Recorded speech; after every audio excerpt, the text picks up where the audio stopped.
The day the HOA killed the lights on my ranch was the day I vowed to plunge their pristine little empire into darkness and chaos.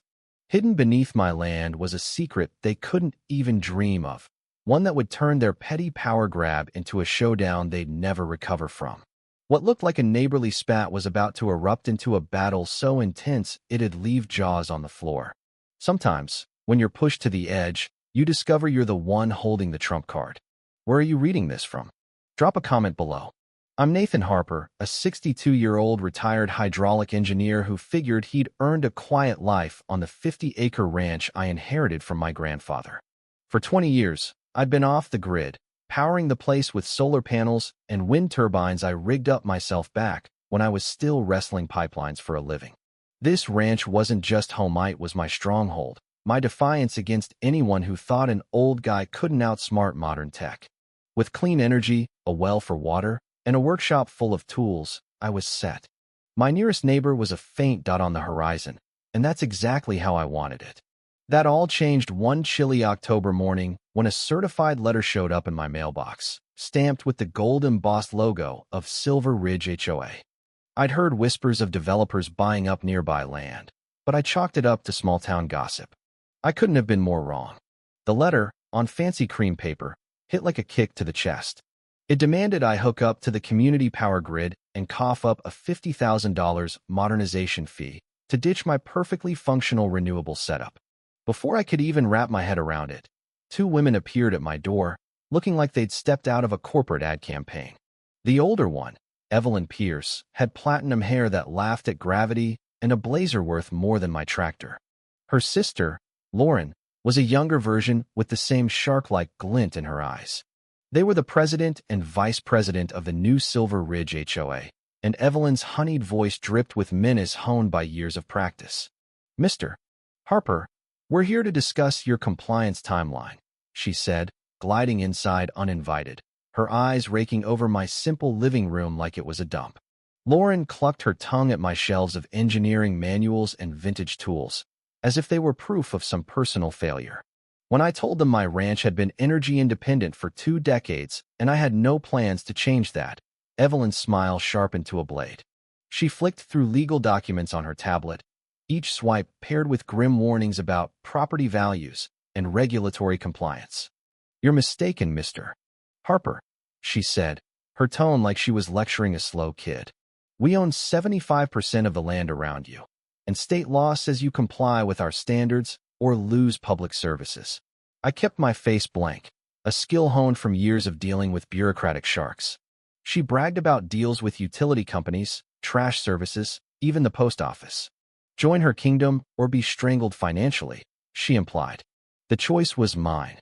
What Evelyn didn't know, as she sat there plotting to bleed me dry, was that beneath her polished heels lay a secret that would turn her world upside down, a relic my grandfather buried in 1978, long before she was born. But that bombshell was still a day away. For now, she was just warming up. The harassment started 24 hours later. A city inspector rolled up in a white van, gripping a clipboard like it was his only friend, muttering about safety violations. He fussed around my solar panels for an hour, snapping pics of flawless gear before fleeing when I asked for his ID. The inspections became a daily farce: water quality checks, turbine noise tests at 3 a.m., even a guy claiming to measure my soil for magnetic anomalies by my tomato patch. I logged every visit, every license plate, every half-baked excuse. Then my friend Mike Torres, an electrician who knows every circuit in a 50-mile radius, called with a bombshell.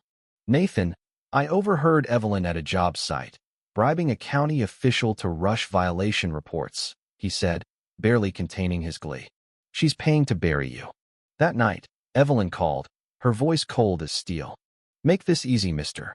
Harper, or life gets expensive and complicated," she threatened. But Lauren, on speakerphone, slipped up. "Just tell him about the resort already." Evelyn snapped, "Shut up, Lauren," came too late. It clicked: this wasn't about HOA rules. They wanted my land for a resort, and they needed it fast, probably to appease impatient investors. I started recording every call and dove into county records, chasing a vague memory of my grandfather mentioning water rights. What I found would change everything, but that was still hours away. The next morning, I woke to silence me clock dead, my fridge quiet. They'd cut my power, slapping a padlock on my junction box with a fake notice from a Chief Inspector Reynolds. Eating cold cereal by phone light, I had to admire Evelyn's ruthlessness. But 40 years as an engineer teaches you to see what others miss. Walking my land, I noticed a two-straight dip along my eastern fence, pointing straight to Evelyn's shiny new houses. Digging carefully, my shovel hit a massive 8-inch cast-iron water main, built to survive Armageddon. It didn't just feed my ranch, it supplied the entire area, including every home in her HOA. My grandfather hadn't just tapped the municipal system in '78, he'd built the damn thing. At the courthouse, with help from Ruth Chong, a retired city secretary who loathed Evelyn's tactics, I unearthed a 1978 easement granting my family perpetual control over the area's water and gas distribution. The HOA, formed in 2023, was clueless because the records were locked away during archive renovations. Evelyn thought she was cornering a helpless old man, but she'd built her empire on my pipes. I could shut her down legally, and any interference was a federal crime. She'd brought a slingshot to a tank fight. When a December cold snap dropped temps to 28 degrees Fahrenheit, I struck. Behind my workshop, I found the shutoff valve right where my grandfather's map said it'd be. Turning it, I felt 45 years of water pressure fade, knowing every faucet in Evelyn's development would dry up. Her social media lit up with posts painting me as a dangerous neighbor, complete with a photo of me by my turbines. Lauren, ever the genius, accidentally uploaded a video of Evelyn bribing Chief Reynolds for fake reports, which Mike screen recorded before it vanished. By evening, frantic residents called, their heaters failing. Evelyn's 8 p.m. call was pure venom. Fix this, or I'm calling the cops. I asked, who supplies your water, Evelyn? Her silence was sweeter than honey. Reading from my easement papers, I explained my family owned her water system. Her world shattered audibly. At 2 a.m., my new security cameras caught Evelyn, flashlight in hand, digging random holes on my property like a crazed treasure hunter, cursing about hidden valves. It was pathetic until she hit a gas line, unleashing a hydrogen sulfide cloud that smelled like a landfill's armpit. Her viral live stream, reeking of sulfur and ranting about my crimes, drew 15,000 viewers in minutes, spawning Stinky Evelyn memes.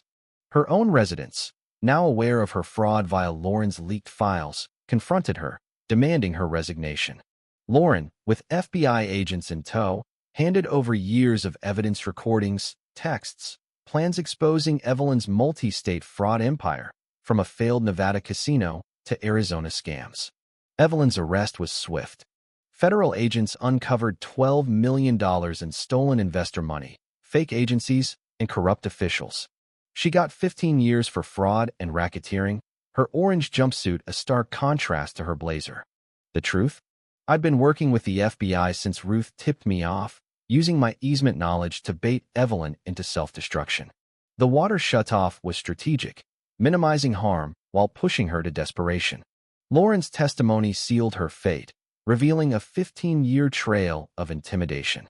The HOA residents, freed from her grip, elected Lauren as president. She apologized, recognized my rights, and we set fair utility terms. My settlement funded infrastructure upgrades and a scholarship for young engineers, honoring my grandfather. 6 months later, Evelyn's prison letter begging for a character reference hit my shredder, joining her fake notices. She tried to crush me, but knowledge and preparation turned her weapons against her. Real power isn't in bylaws or bribes, it's in knowing what runs beneath your feet. Ever faced bullies who thought they could roll you with money and lies? Sometimes, the quiet ones they target know exactly how to strike back. What do you think of this story?